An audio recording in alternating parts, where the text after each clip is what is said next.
大家好，前段时间，俄罗斯总统普京的特别代表、直接投资基金负责人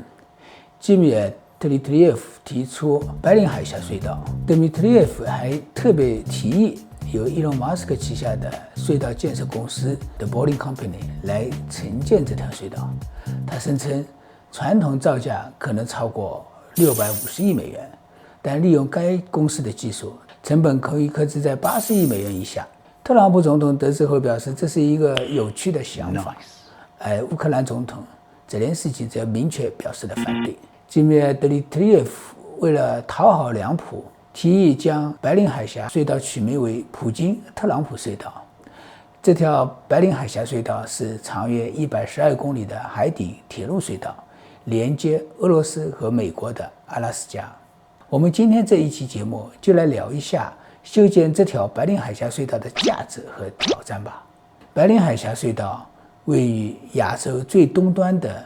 俄罗斯杰列涅夫角与北美洲最西端的美国阿拉斯加威尔士王子角之间，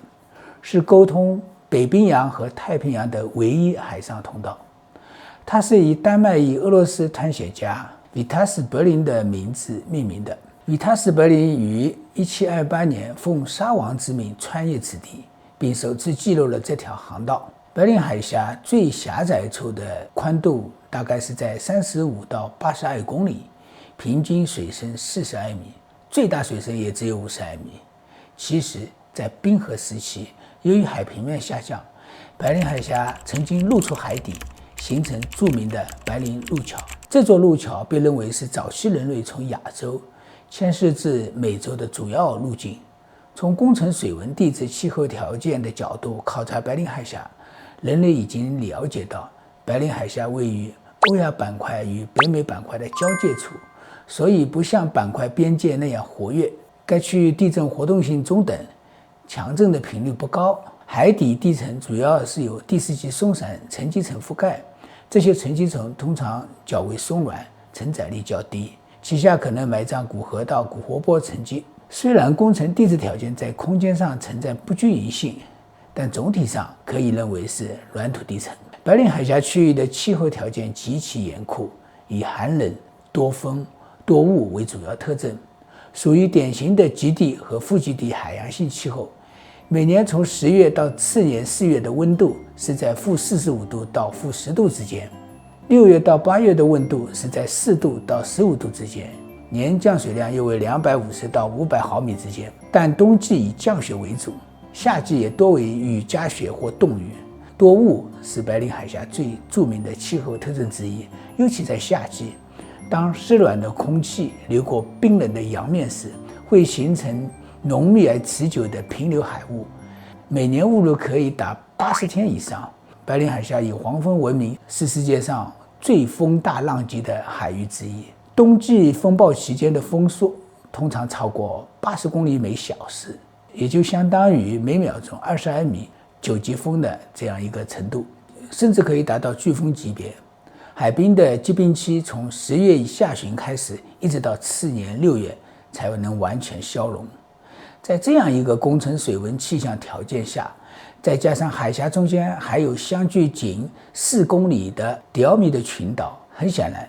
TBM 方法是唯一可行的白令海峡隧道施工方法。即使是海峡两岸陆地区域，采用 TBM 隧道方案也有一些优势，比如施工和运营阶段受气候影响小，装配式管片更适合作为沿海地区的隧道结构。接下来让我们一起来看一下这张早已绘制好的地图。这张地图是由当时西德的希勒研究所于1990年公布的。他们当初提出了世界桥的概念，其中就有连接亚洲和美洲的白令海峡隧道。由此可见，连接俄美两国的想法由来已久。德米特列夫本人也表示，这是一个持续100年的愿景。